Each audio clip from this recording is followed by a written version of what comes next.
तस्मै श्रीगुरवे नमः। શ્રી સંસ્કાર સ્કૂલ વઢવાણ ઓનલાઈન એજ્યુકેશનમાં સૌનું સ્વાગત છે।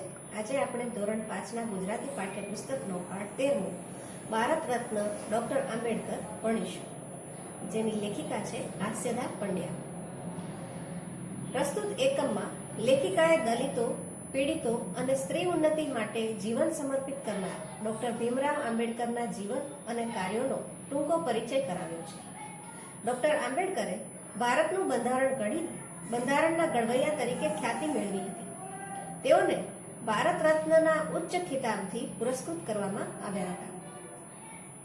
અહીં તમે ડોક્ટર આંબેડકરનું ચિત્ર જોઈ શકો છો।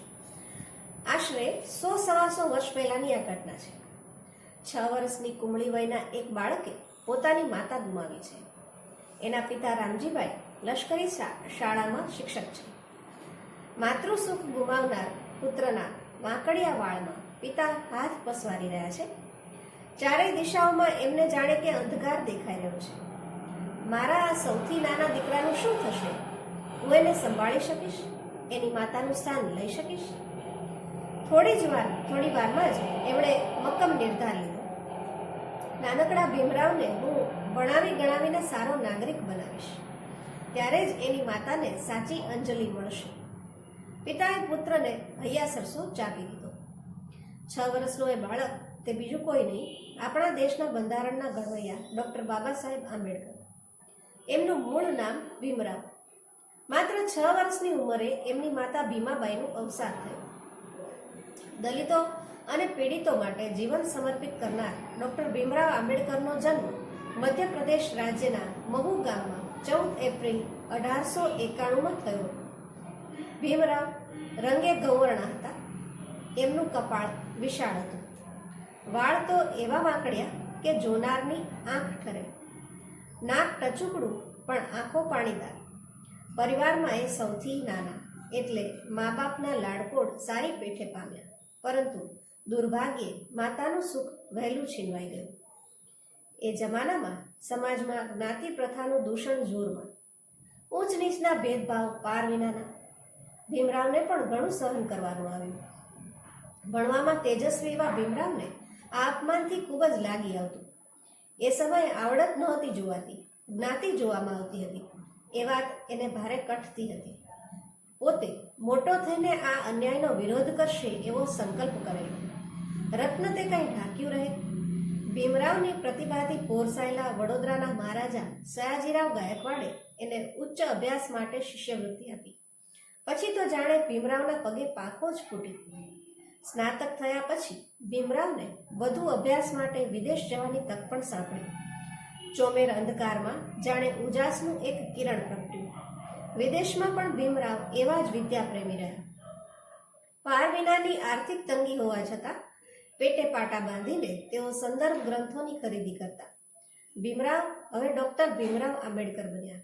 MA, PhD અને DLit સુધીની પદવી એમણે પ્રાપ્ત કરી। કાયદો અને અર્થશાસ્ત્રનો અભ્યાસ એમણે લંડન જઈને કર્યો। ડોક્ટર આંબેડકરની પુસ્તક પ્રીતિ વિશે જાણીને તો આપણને આનંદ સાથે નવાઈ પણ થશે। સમયનું મૂલ્ય તેઓ સમજ્યા હતા, અને એટલે જ એમનો ફુરસદનો સમય વાંચનમાં જ વ્યતીત થતો।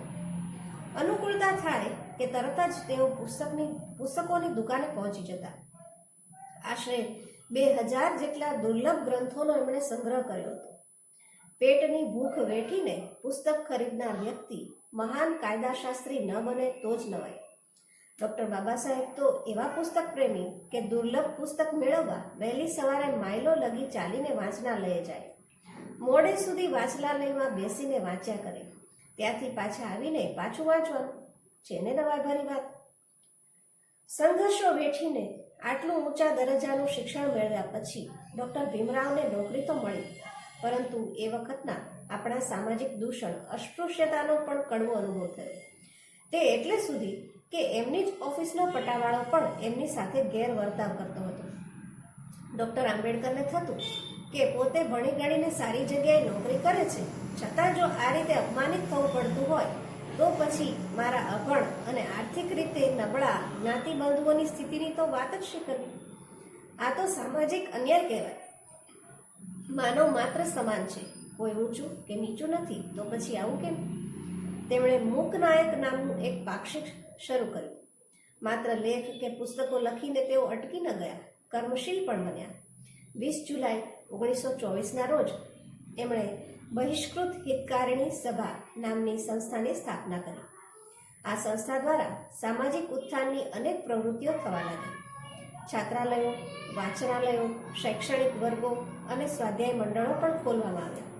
સાથે સાથે પ્રજાની આર્થિક સ્થિતિ સુધારવાના આશયથી ઔદ્યોગિક અને કૃષિ વિષયક શાળાઓ આ સંસ્થાઓ ચલાવવા લાગી. શિક્ષણ વગર સમાજનો ઉત્કર્ષ શક્ય જ નથી એ સત્ય ડૉક્ટર આંબેડકર સમજી ગયા હતા. સમાજની કેટલીક જ્ઞાતિઓની જેમ જ સ્ત્રીઓની સ્થિતિ પણ દયનીય હતી. ડૉક્ટર બાબા સાહેબનું હૃદય આ જોઈને પીગળી જતું. સ્ત્રીઓ માટેના સમાજના કાયદા એટલા તો નિર્મમ અને આપખુદ હતા કે ન પૂછો વાત. ડૉક્ટર બાબા સાહેબ આંબેડકરે સ્ત્રીઓને પણ શિક્ષણ પ્રત્યે અભિમુખ કરી, બાળ લગ્નનો વિરોધ કર્યો, વિધવા વિવાહનું સમર્થન કર્યું. સ્ત્રીઓને પણ એનો વારસાહક મળવો જ જોઈએ એવો આગ્રહ સેવનાર પણ અલબત્ત બાબા સાહેબ જ હતા. બાબા સાહેબનું એક સૂત્ર ગાંઠે બાંધવા જેવું છે: શિક્ષિત બનો, સંઘર્ષ કરો અને સંગઠિત બનો. તેઓ સ્ત્રીને સમાજનું આભૂષણ લેખાવતા. સ્વતંત્ર ભારતમાં કાયદા પ્રધાન બનેલા બાબા સાહેબે ભારતીય સંવિધાનમાં પણ લિંગભેદ નષ્ટ કરીને નારીને ગૌરવપ્રદ સ્થાન અપાવ્યું. સ્ત્રીને શિક્ષણ મેળવવાનો, સત્તા સ્થાને પહોંચવાનો, વિવાહ વિચ્છેદનો, પિતાની મિલકતમાં ભાગ મેળવવાનો અને પુનઃલગ્નનો અધિકાર પણ અપાવ્યો.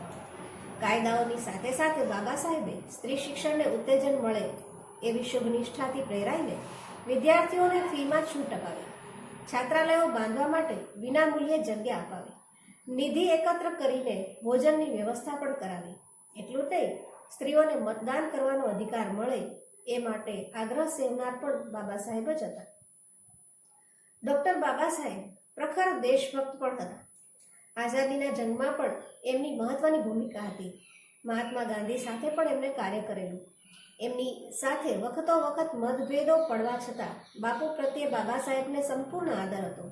ડૉક્ટર બાબા સાહેબ કેવળ રાજકીય આઝાદી નહોતા જંગતા.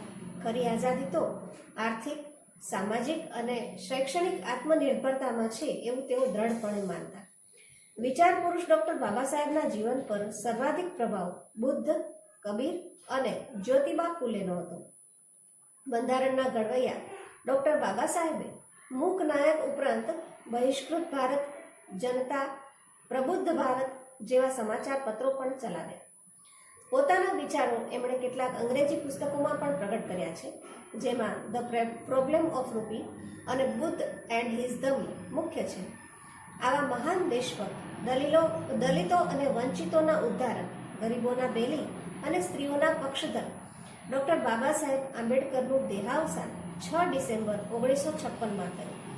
પરંતુ પોતાના મહાન વિચારોથી તેઓ આજે પણ આપણી સાથે છે. ભારત માતાના આ સાચા રત્નને ઈસવીસન 1990માં આપણા દેશે મરણોત્તર ભારત રત્નના ઇલકાબથી નવાજ્યા. ભારત રત્ન અને બંધારણના ઘડવૈયા ડૉક્ટર ભીમરાવ આંબેડકરને હૃદયપૂર્વક વંદન.